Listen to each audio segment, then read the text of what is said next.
How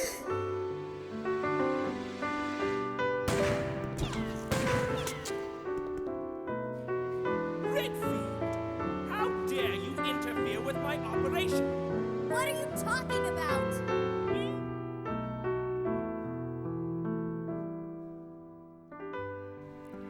Hello and welcome to Tea Time with Torloth. Yeah, I know I'm not using the usual glass mugs. Right here. I just had some other tea. I didn't feel like making a whole pot this recording, so I made some matcha instead. So here we go. As some of you may have guessed or haven't guessed, Resident Evil is a series that's near and dear to my heart. And I have a big video planned to talk about how important it was to me. But today, I'm talking about Code Veronica, the Dreamcast exclusive that was later ported to PS2 and other platforms as Code Veronica X. And that is the version I used to capture footage from. For some context, I have been recording footage from several Resident Evil games for the big Resident Evil video. I have no timeline on that. This week I was mostly playing Resident Evil games, 1, 2, Revelations and its sequel, and the later bunch, talking about Revelations and its sequel, aren't very good. I actually thought that, well, Revelations is fine, but it's not a great Resident Evil game. Revelations 2 I thought was one of the worst of the bunch. And then I remembered I never finished Code Veronica, because I never could figure out what to do next. So this time, I came prepared with a walkthrough and a navigator, and we were both in awe with how poorly thought out this game was. It starts off with this fantastic John Woo-esque cutscene, which was reminiscent of later Resident Evil games, and then quickly degenerates into this clip of John Travolta. Code Veronica is some sort of Frankenstein's monster, an amalgamation of different parts to make one final product that resembles a finished title in this beloved franchise, but lacks the careful craftsmanship and well thought out event planning that the series is known for. We start here with what I feel is the biggest issue: the lack of coherent storytelling. Nothing in this plot makes any sense. Claire, a 19-year-old student with some firearms training, infiltrates a secret Umbrella lab in Paris, gets caught and taken to Rockford Island. Oh, did I mention this was 3 months after Raccoon City was nuked? I don't understand why this game didn't start Ada, Jill, or even a brand new character. Since Claire acts like she's never seen a zombie before, Claire name drops Leon and her brother a few times. I was told that Chris is playable in his own section of this game, but somehow I don't think that will save this game from some well-deserved criticism, be it 20 plus years later. If I'm being honest, the story of Resident Evil is always kind of whacked out. And it's not the most important part that makes a Resident Evil game a great Resident Evil game. It's mostly the locations and the ambience. Seeing something familiar perverted by disaster and decay. But this game, you're on a remote island to begin with separate parts that don't feel like they belong together in any meaningful way. There's the prison, the palace, and the private residence, and the military complex, and later Arctic base. Nothing feels coherent. It's just like, well, this goes here, this goes here. The next thing, I never felt challenged playing this game. I never felt like it was a fair challenge, like I was being oppressed. My navigator would tell me what to do next, and I would go, what?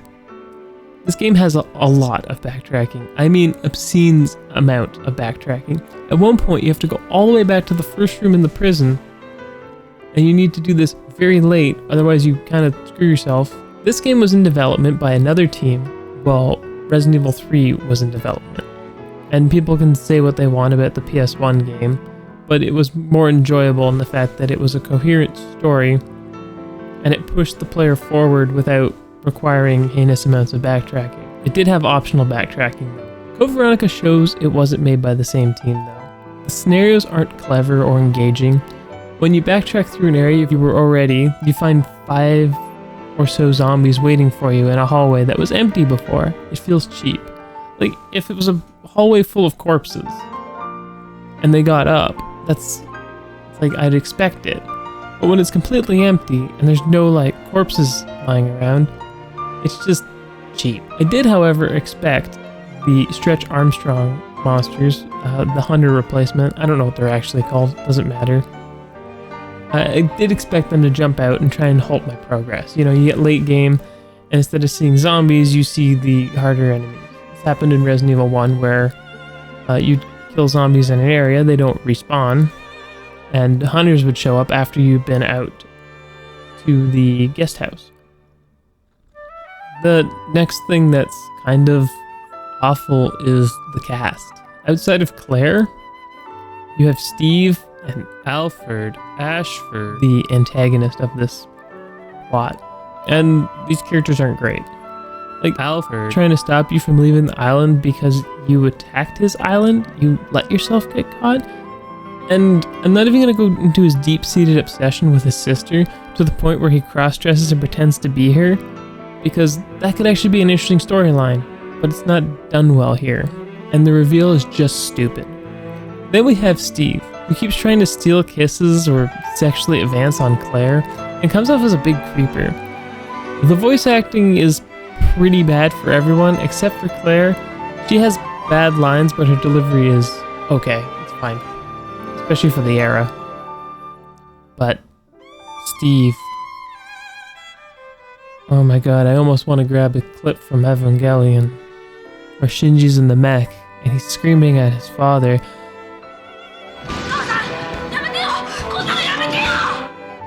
Because it sounds way better than this.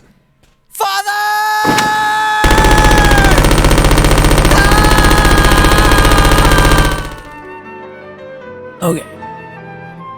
So, maybe you've never played a Resident Evil game before in your life, and you want to know where to start.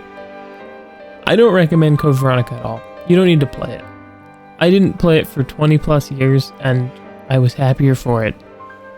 I kept thinking it was some sort of magical sequel that I never got to play. When the thing I've heard people talk about the most with Code Veronica was the moth hitting the lamp in front of the palace. I should have guessed. But if you do want to start again, or start from fresh and try out this series, or maybe you just want my opinions on which ones I think are the best of the franchise, that would be Resident Evil 0. I know it's very decisive, Resident Evil 0. I still think it's good. It's not the best one, but Resident Evil 0, the remake of 1, the remake of 2 and 3, and 7. Those are the best of the series. You want some extra Resident Evil, you could try 5 and 6, and Revelations 1. Remember that Revelations was designed originally for the 3DS, and that a lot of the limitations of the hardware influence design decisions. So the super rough, hard angles, the enemy melting away into nothing. It's fine, but it is not one of the greatest. Code Veronica could have been so much more, but in the end the game feels like a rushed and incomplete, and I will admit right now, we didn't finish it.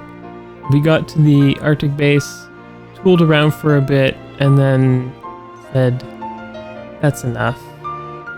And I will also admit that I was way beyond my enjoyment factor. I was not enjoying it. We were making fun of things and, having a fun time ragging on it like it was some bad B-movie. It just didn't come out well. I've come to the end of my rant on Code Veronica, the game that is second in several blemishes on the franchise,